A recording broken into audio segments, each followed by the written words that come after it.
Hi guys, I'm Tristan and the topic for today is back to our root and my partner. Oh, hi guys, my name is Roy and I'm Tristan's partner for this assignment. So we both discussed and we decided to use my family, which is Yiek family. So let's get started. Alright.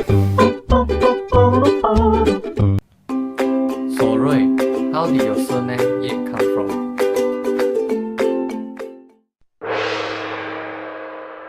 So, at first, it dates back to 500 before century during the Chu dynasty. A governor named Sim Chu Liang was nominated by the king of Chu dynasty to be the chef of a state called Yiek.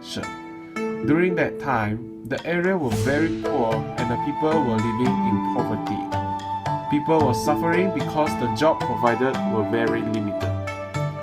Chef Sim Chu Liang did a very great job to improve the living quality of the people by introducing the paddy plantation into the state. As the demand of rice was very high during that time, exportation of rice greatly improved the economy of the poor area. In fact, Chef Sim Chu Liang did a really wise decision by introducing paddy plantation into the state of Yiek. The king of Chu dynasty overheard the news and was very impressed by the wisdom of Chef Sim, and thereby he awarded him a new surname after the name of state, which is Yiek.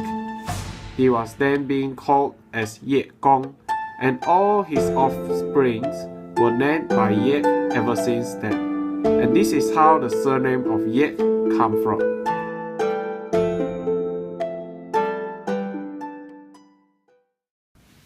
So Roy, I would like to know more about why did your ancestors come to Malaysia at the first place? During the 1890s, in the Minqing district of Fuzhou, the people suffered from government torture. In 1901, Mr. Wong Nai Xiong from Fuzhou, Fujian, led the first batch of Fuzhous from China to Borneo to open up the fertile lands for a better living. There were 72 people in the first batch, and my great-grandfather were one of them. Finally, they found Cebu in Sarawak and started to develop the place. After the first batch, Mr. Wong Nai Chang went back to Fujian and brought here the second batch of 535 people and the third batch of 511 people to Cebu. Their objective in opening up Cebu were, first, to escape from the suffering from totalitarian government of Qing dynasty, and second, to search for new avenues for livelihood for the poor in the village in China. What hardship did your ancestors go through and how they found Cebu is the right place to stay on? To the matter of facts, before they found Cebu, Mr. Wong Nai Xiong and the first batch encountered problems in finding suitable location to stay. Before they found Cebu, they came to Singapore in September 1899.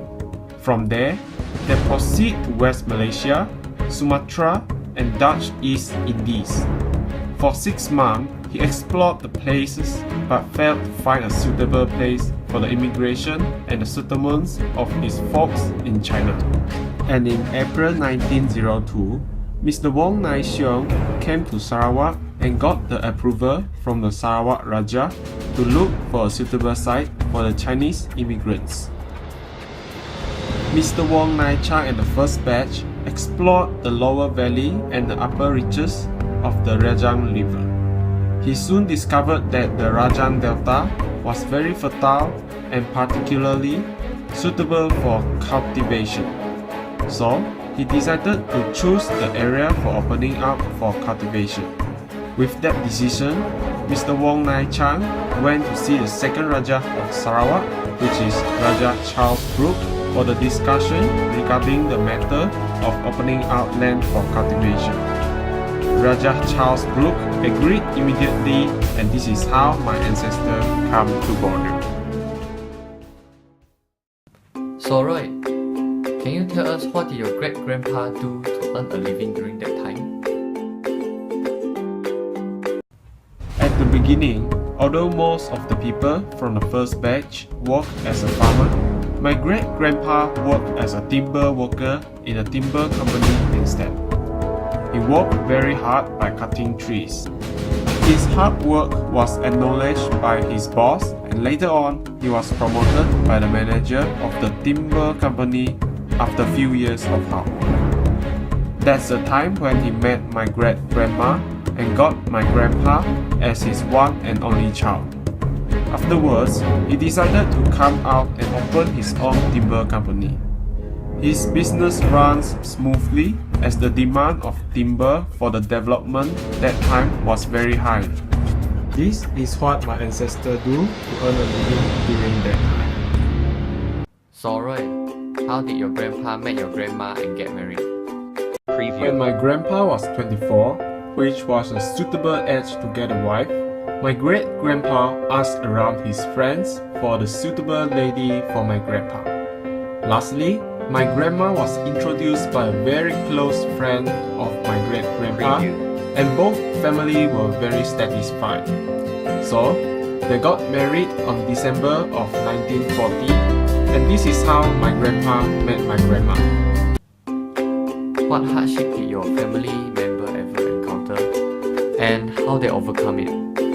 At 1941, which was the year right after my grandpa and grandma marriage, World War II broke out, and my grandpa's timber company were directly affected.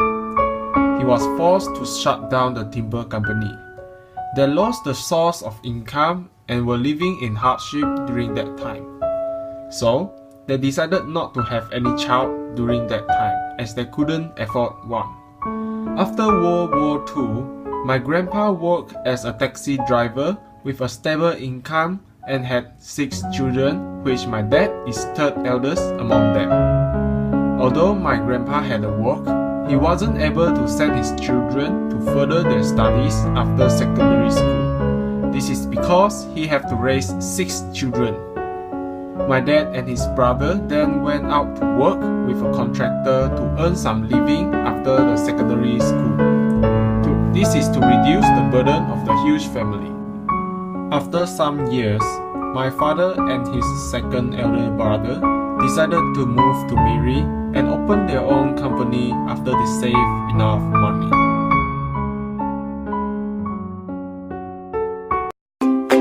So what happened after your dad and his brother opened their own company? My dad and his elder brother opened a company doing construction and renovation as they are experienced in this field already.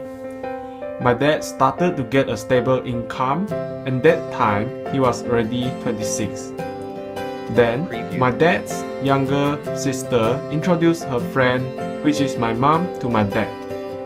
That was when the love story of my parents started. My dad was a heavy smoker, and because of my mom, he quit smoking before they got married. They got married in 1995 and got 3 children, which is me and my 2 younger sister and brother. So I guess that's all about Yiek's family, and we would like to thank Yiek's family for giving their precious time to cooperate with us to be able to complete this project.